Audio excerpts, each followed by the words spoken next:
All right, what it is, what it ain't. It's your Playboy Dreezy baby up in the building with Elise. What's up? Hi. And Phillian, my man. What's going down? Yo. All right, so what are we talking about, guys? I gotta go pee. That's number one. Go take a pee. You should have peed like a half hour ago. I don't know. What's wrong that's with you? true. Well, okay, hold on. So welcome to the first official Summit podcast. We're gonna have some. Is that gonna be the intro from now on? No, I feel like it should have a professional intro, like a song that we fade out of. Like, I wanna rock and roll all night. And have a very good day. Sorry. Alright, I usually don't go for Family Guy, but... Nah, that's wonderful. Oh my god, so guess who said American Dad sucks? This guy. Yeah, it does suck. It does suck. Are you kidding? Thank you. What the fuck? Yeah. At least, no, it doesn't. It's No, it boring does. as shit. It's a pale husk of Family Guy. What the fuck? It tries to be clever and, like, you know, harpoon conservative, Values. America, but it's just boring. Are you guys straight Everything up in that show is so serious? obvious. Like I never liked that. I never liked the writing. It's never like really that clever. It's really Yeah. no emotional Are you, punch. baby? You said you like American Dad. Now Phil's in the don't. room, and all of a sudden you hate it. You know And the what? truth Rod shall Sterling set can you suck on a free. Sterling rod. Fuck you. Rod Sterling is an articulate Rod man. Yes. Sterling can get plowed Yes. by It's a not Rod Sterling Sterling. rod. It's not Sterling. It's It's Sterling. Sterling. You. It's what? It's Sterling. Sterling? Yeah. Sterling. You not Sterling. Look. Rod Sterling can surl my rodding. No, he's he's too dead. good That's for you. necrophilia. So is Robin Williams, but And you don't even with see him, me worry. even with him being dead, he would still turn you down. Oh wow! Yeah. 'Cause he'd be too busy smoking on those cancer sticks, idiot. Wow. Hey, I'm Twilight sorry. Zone is some of the most brilliant Yeah. writing and It is. fiction. Yeah, Period. except it doesn't And- have a gay alien named Roger taking it from level 3 to level 15,000. That Roger, was one of the episodes that never aired. I found Roger annoying. Like, Really? They tried too hard with that character. Like, they needed a Stewie / Brian, and they just kind of fucked it up. No, dude, you guys are weak. You're And right. and like the Last son week. character, boring as shit. Steve? Yeah, whatever his name is in the Okay. glasses. And Haley, every time she opens her mouth, it's just horrible. The fish was the best part of the show. The fish is the Klaus. good part. Klaus. Because he's like an imitation of Klaus Kinski. That's the only good part. Okay, Yeah. nobody knows who that is. If you were cultured, you would. Wow, really? Werner Herzog, bitch. Wow. Let me culture you up Who's that? on some Tarantino right quick. Uh-huh. Yeah. Okay, tell me about Tarantino. The only movie he ever did that he didn't write was called Jackie Brown, based off the novel called Rum Punch. Eat one. Oh, you know, fun fact. Eat a bag. Jackie was supposed to be white in the novel, but he changed her to a black chick because he wanted Pam Grier in the role. Pam, who wouldn't want Pram Greer? Pringles? Who Pram. wouldn't want Pram Gear? Pam Grier. I ain't dyslexic. You need to stop prambling. I love Pam Grier, but no, mostly those titties. he just wanted to have like a comment on blaxploitation cinema, so eat one. Yeah, So find a Yeah, he bag. loves we that agree. I actually like Tarantino, so that's something I love Tarantino. Yeah. Me too. And Nolan and Scorsese and David Lynch, and who's gonna flesh out my top 5? I don't know. I don't know what to tell you. Who's good? RZA, Who did you say? Scorsese, Nolan, Tarantino, David Lynch, David and Lynch. I would say the David other Fincher. one. David Fincher. Yeah, Fincher. Fincher's the There you go. Yep. That's my other one. Yep. Thank you very much for stalking my Facebook page. But you already said No. Fincher. You said No, I David didn't. Fincher the first time. You didn't say Lynch. No, Honey, I I didn't did. even I said answer your Lynch. textbook Alright. messages, but just stalk your Oh, you Facebook. stalk me. No, I don't. You Yeah. stalk No. me. No. What directors have never let me down? I'm trying to think. Like Nolan's at the top of my list. I've never seen a bad Nolan film. Yeah. Shit. I guess Spielberg too, though. I mean, Yeah. he's boring and predictable, but like I like Jurassic him. Park still holds up. Oh, Kubrick's big. Nah, he's dead. Nah, I'm not a big So Kubrick is- guy. Well, the funny thing is about AI, Kubrick started that. Yeah, I know And then that. Spielberg kind of Took fucked it over. up. Yeah, I never saw it. I liked it. It's a bit long, but I like the movie. Me too. I actually liked it too. A lot of people were bitching about the ending, but I actually liked it. I mean, it was pretty epic and had a lot of emotional punches. Yeah. Part of its Oh, work. God, you know what? I would rather sit through a 24-hour marathon of American Dad than a 12-hour marathon of The Simpsons any day. Fuck yeah. Damn, you guys are going after Yeah. each other. I mean, Well, Simpsons why? is good to me. I mean, why would you want it? Why not The Simpsons? Why American Dad is cutting edge. It doesn't rely on the cut off. It doesn't rely on the cutaway jokes, and it's just funny, dude. The Simpsons doesn't rely on the cutaway. Yeah, I know, but Family I'm Guy. saying, yeah, no, that is Family Guy, but I'm just saying it doesn't have to use the cutaways to get by. The thing is that American Dad, I mean, it doesn't really, I mean, everything is, there's a constant status quo in that universe. I mean, with The Simpsons, they develop, they grow, they actually make references back to past episodes. And it's all about, when it was good, seasons 1 through 8, it was about a struggling, like, working class family that, you know, Steve, like, at least American Dad, their family is, like, somewhat well off. Okay, but American Dad is better than just the first 8 seasons. It's probably going on season, it's probably right around season 8 or 9. There's more quality writing in the first 8 seasons of The Simpsons. You know what my problem with The Simpsons is? Almost like the problem I have with the band Nirvana. I don't feel like I have to love it just because everyone else loves it. Like, it's a classic. Like, it's been going on for 20-some seasons, so I feel like I have to add it to my top 5. Like, if I don't add Nirvana or the Beatles in my top 5, then I'm automatically, like, not... I have no idea about what real music is. I mean, it's not about quantity. It's all about the quality. But no, most people... You like what you like. I hate those people that are like, oh, Beatles are overrated. Like, a lot of people happen to like them. If you don't, then fuck. Yeah, don't. fuck it. Yeah. Yeah, but no, it's not that people... It's not that, Phil. It's like, if you take Phil, that... do you want a pillow for your knees? No, I'm good. You know, I like to stay down here. This is how I earn my bucks. That's what she said. I was trying to fucking figure something out to say that. No, you have a good attitude about it. Like, if I don't like the Beatles, you don't give a fuck. No. But a lot of people are like, whoa, you don't like the Beatles? Then I'm going to ostracize your opinion because you must not know what real music is. Well, you know what? You know, like, everyone has those, like... Oh, you didn't see this classic film, or you've never heard this band, but, like, who gives a fuck? Like, you have a short lifespan, how are you going to cram in everything that everyone thinks is classic? You want to go into it of, you know, you want to go into it wanting to watch. You don't want to be like, okay, I got to tick this off my list because people told me I have to watch it. Exactly. It's like you want to go into it. It's like if you go into a Twilight Zone episode already knowing the twist, it's not nearly as good as you being all like, you know, I've heard about this, but I never actually watched it. Let me go into it. And then you start watching. I mean, I started watching the entire, the entire run of the Twilight Zone, and there's like quite a few that I know that are famous because, you know, of their endings. And you hear about the endings, but there's so many. When you watch the entire series, it gives you an overall sense of, you know, what the series is about versus, you know, just cherry picking the episodes that are like the best ever. You go into it, if you go into wanting to watch all the episodes, then you get more out of it rather than being like, oh, okay, I gotta watch this because fucking everybody is like talking about it's like a classic of TV history. Absolutely. I believe that, like, that's why I'm a big guy for, like, don't tell me much about the plot or give me spoilers. Like, give me a premise, that's fine, but people will come up to me about a movie and be like, oh, you know, you gotta see this movie because it has this part in it, or they'll be showing me a clip on YouTube. I'm like, I don't want to see that shit. Like, part of the experience is just being taken on a ride. Like, I'm more able to just throw my hands up and enjoy a movie if, you know, I'm caught off guard. Yeah. Those were some of my favorite experiences. Like, when I saw Stranger Than Fiction, I knew the premise of it, and it was a hilarious premise, but when I got the movie, it wasn't this big comedy. It was very subtle and very, like, I mean, Will Ferrell was even, they said that was one of his Robin Williams movies where he's like, you know, he's a comedic guy who's like normally known for like a manic persona that all of a sudden is like very low key and very reserved. Yeah. It's one of those first roles that he like really, you know, and he's starting to do more of those now, not to as great effect, but yeah, it's like you go into it and you don't go into it thinking, you know, about the premise. You think, oh, it's funny, it's gonna be funny, like haha and all that. Yeah. But you go into it's more like a dry humor kind of funny versus being like gut busting, like just a really cool narrative.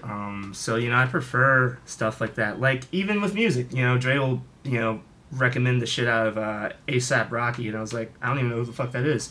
And then I'll sit down and listen to it. I'm like, oh, this is dope. You know, I'm constantly behind on hip hop. I grew up on rap and R&B. Then I kind of branched out into rock somewhere in middle school. I think being a band geek kind of opened me up. But you know, modern hip hop, I feel like failed me in the mainstream. And then it's nice to just get a reference, or even with a band or something. It's nice to have somebody say, like, I think you would like this track. You want to sit here, Phil? No, I'm Here, good. Phil, just grab a pillow. All right. I mean, boom. Yeah, throw that shit. They're pampering me up. I can't get used to this though. I'm seriously. This is how I make my money on my knees. But you know, yeah, I think that Wait, before you guys get into it, what? should I change? No, honey, you look fine. I mean, I look a little too fine. Do you want to be comfortable? I don't want to upstage. You can't. You couldn't upstage me if you Please, tried. buddy. Please. Bitch, I mean, wait. look at this. I mean, I'm just saying. Look at this. Shut through the heart, and it's too late. Baby, you give Rob a bad name. Wait, so should I change it? What? You look fine, honey bunny. Yeah, but I should be comfortable too. It didn't take This is a very exciting part of the podcast. Dre has to decide what he's gonna wear when we go out tonight. But yeah. I don't know where I was going, but yeah, directors. So Nolan, Spielberg. I haven't seen like a whole catalog of Scorsese. Like, you know, I love The Departed and whatnot, but you know, I can't say like I'm a huge fan. That'd be kind of fake. I know there are directors you're supposed to pay attention to. I'm trying to think of my favorites though. I'll have to come back to it. Tarantino's definitely up there. Well, what are some of your favorite movies?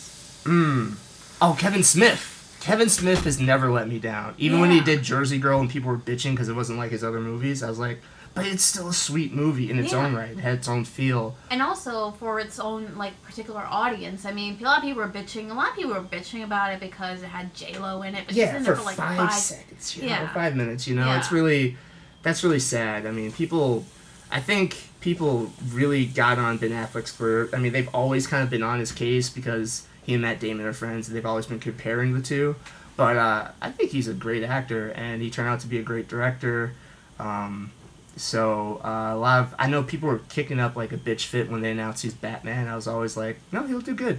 I don't know if the movie will be good, but he'll do good. Who's directing it? Is it Zack Snyder?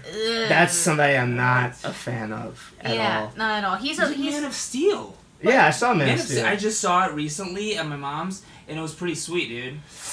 Really? There are parts of it that are pretty sweet. But that's the thing is that he's good in segments. He's a music video Yes, director. that's exactly how I feel. Like, he has this great popping imagery, and he's good with loosely connected concepts. He's a master of trailers. Trailer-wise, nobody can top him. Like, you see the trailer for 300, you're pumped to watch that. Yes. But then you actually watch the movie, and it's stretched out over the span of nearly 2 hours. You're like, yeah, that movie was a double whammy. It both suffered from being written by Frank Miller, like the original graphic novel. Yeah. I mean, it's loosely based on this actual historical event, which is really badass. But yeah, I doubt Persians had fucking razors for hands. Right.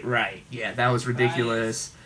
And, I don't know, that movie was just weird. Like, they made the message of it, like, don't trust weird-looking people. Yeah. You know? I mean, the Spartans weren't nice. They would throw you out if you sucked, you know? Like, they're an elitist society, but I don't know, that movie just blew. I like chunks of it again, you know? That bit about, then we'll fight in the shade. That's just a great line, you know? And but it's good in segments. Yeah. Same thing with Man of Steel. Same thing with... God, he fucked up Watchmen. Oh, yeah. Another trailer. You see the Watchmen trailer, yeah. You're so obsessed with the Watchmen trailer. Yeah, exactly. Is that people were like I remember seeing the trailer and I read the comics and all that, and I read like the whole like serial comics, and I went into it thinking, oh man, maybe this will be done justice. I mean, I think this will be like look awesome, but then you actually see it, and with the exception of Jackie Earl Haley, right, he was good. It was just God. I mean, especially and the guy that played, you know, the owl guy, the owl man. I don't know. What's his face? Patrick something. Yeah, he's excellent in everything I've seen him in. Like, he's always different. And I liked him in that role, but the movie drags on. And the woman who played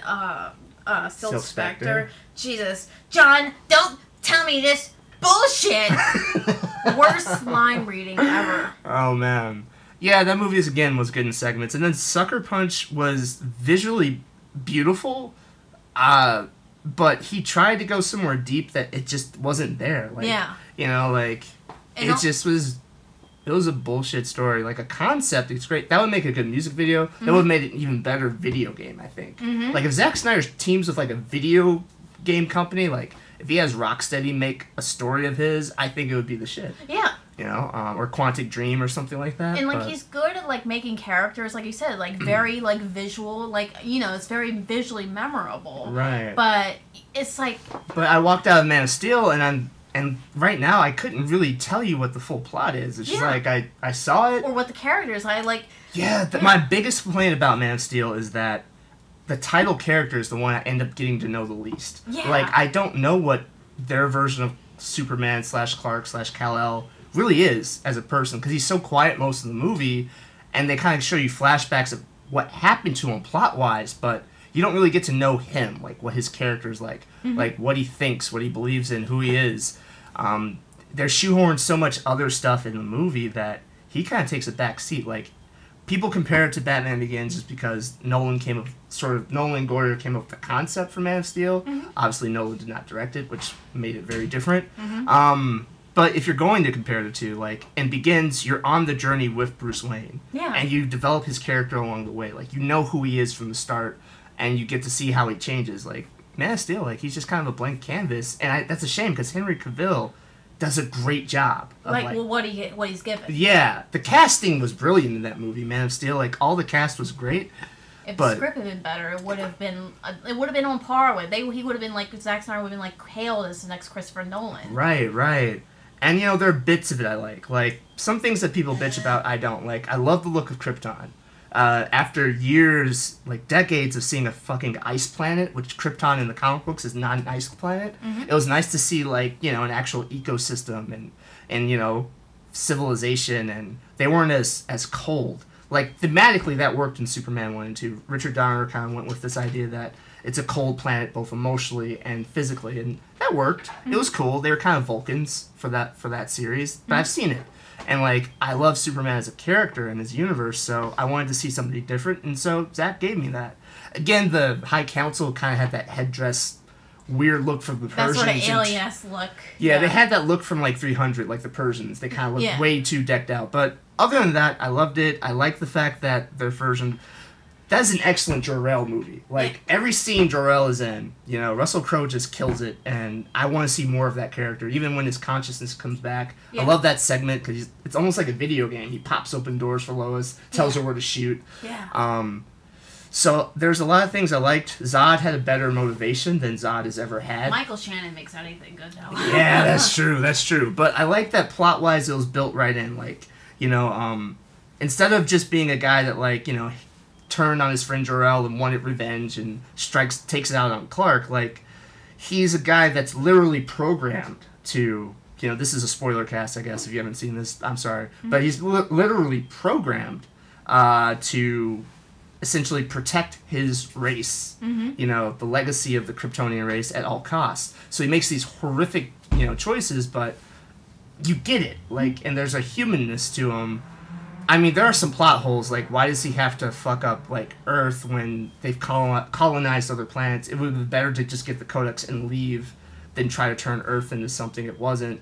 But, yeah, I don't know. But either way, like, character-wise, they did some great stuff with him, and I loved Lois. Because typically Lois is kind of a bitch, kind of, like, snobby, and then you warm up to her because Clark likes her so much. And she grows through getting to know Clark and Superman. In this version... she does the straight up right thing at the beginning. Like, you know, she finds out the story. She digs for the story, which is great. They show that she's not stupid. Like, she figures out who Superman is. You know, that he was Clark Kent. But then, what I really liked about it is she gets the chance to blow that story up, and then she decides, like, you know what? This is a rare dude that's doing something absolutely positive, and he's already been through so much. I'm going to protect him. So in this version... giving him that exposure of, you know, pretty much blowing open the doors to his identity, and everyone wants to just take a little piece of something, whatever he can offer. She gives him that gift of being anonymous. Yeah. And, like, the bond between them was great throughout the movie. It was almost... What I hated about the arc with Lois... is that they forced it into a romance, like, at the tail end. It really didn't build towards that. Like, it was almost like a really deep respect and care for one another. Like, they protected each other. And it's cool to have the idea of someone protecting Superman, especially since they made this Superman so isolated. So I liked that. It gave her a different feel, you know, and it gave her a lot of strength. And I just think when they... forced them to kiss by the end of the movie. It just felt shoehorned. It felt shoehorned, and also it just feels like cheap and tacked on, because what it is that I like what you actually just point out, the idea of a woman being the protector, especially of a being, you know, faster than the speed of light and all that, is the idea of a woman being the protector and sort of fulfilling the mother role that he lost, almost. Yeah, I mean, his mom's still alive in the movie, but, like, you know, it is it is another human being that he could finally be real friends with. Like, you know, he kind of earns the respect of Pete Ross, you know, who tried to bully him, and then he saved him from the bust. And, you know, they reference Lana, but, like, he couldn't get too close to anyone in this version because, you know, his dad was super protective of him. And, you know, his mom, that was a cool relationship. Like, his dad was more like, you know, the world will try to dissect you, so I have to protect you at all costs and make you live this boring life. And his mom was more like, you know, whatever's gonna make you happy, Clark. I just love you, you know. Oh, I meant like his like biological like mom. Oh, right. Yeah, he does lose, you know, his biological parents, and they want definitely to protect him. Yeah. So Lois, does kind of get to fit into that role, and then I also like the fact that, you know, she was the human link he has to this world, and you know, that was something special, and I felt like the romance was thrown in because people expect it because it's Clark and Lois, but they could have saved that for a sequel. Yeah, they could have. They could have like developed it more rather than just ending it on a high note of them having deep respect for each other rather than being like, well, I want to save them because I want to eventually fuck them. Right. You know, it felt like in that dialogue, that joke, like, you know, people who kissed within, I don't know what the fucking joke was, but the punchline like Clark gives is like, I'm sure that's only for humans, it's different for, you know, an alien. And I thought, that sounds so 1990s Speed. Like, the humor in that movie was messed up because they took so much time taking themselves so seriously that any levity didn't really come off authentic. Yeah. It didn't feel woven in throughout. It didn't feel like a reprieve. It felt like, you know, just like, oh shit, this is really dramatic. We gotta tack something funny on you. Yeah, right. And so, so, you know, those are problems. I like the fact that Perry White seemed very intelligent and, like, you know, I get the vibe that if they go forward, he'll probably know that Clark Kent is Superman. He did see Superman way up close. And I really love the ending. My favorite part of the movie, and I'm not talking about what happens with him and Zod, I mean, like, the very tail end where, you know, he finally decides to be the Clark Kent we know. And he puts on the glasses and he bikes to work and he gets the job and, you know, Perry White introduces him. And I love that line, you know, Clark, like, Lois is like, Clark, welcome to the planet. And he says, you know, happy to be here. Which is a great, you know, double entendre, because he's an alien. So I thought that was very warm, and, like, if the movie had earned enough of my respect throughout, I would have just, like, been overwhelmed with joy. You've been like, oh, hell yeah, that's epic. Yeah.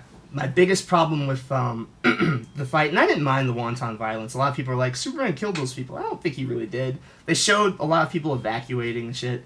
And, you know, Zod's really trying to cause the destruction. Now, there is a moment where Zod, like, throws an oil tanker at Superman, and he just kind of sidesteps it. Yeah. I'm like, that's irresponsible. You could have caught that, dude. Yeah.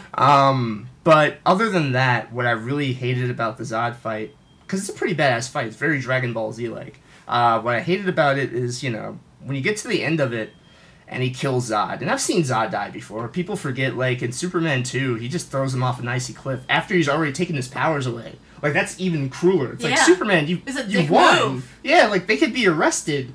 And he just throws them off, you know, the cliff in the Fortress of Solitude, and the three of them die. But in this version, like, they had a knockdown, drag-out fight, but when you get to the next snap or whatever, first of all, that family had forever and a day to get out of there. Yeah. And there's so many options Superman could have taken to protect them without killing Zod.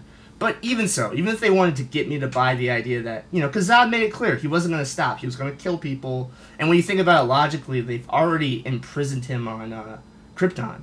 Like, they tried putting him in a black hole. He found his way out. And plus, their portal to the Phantom Zone is, like, closed.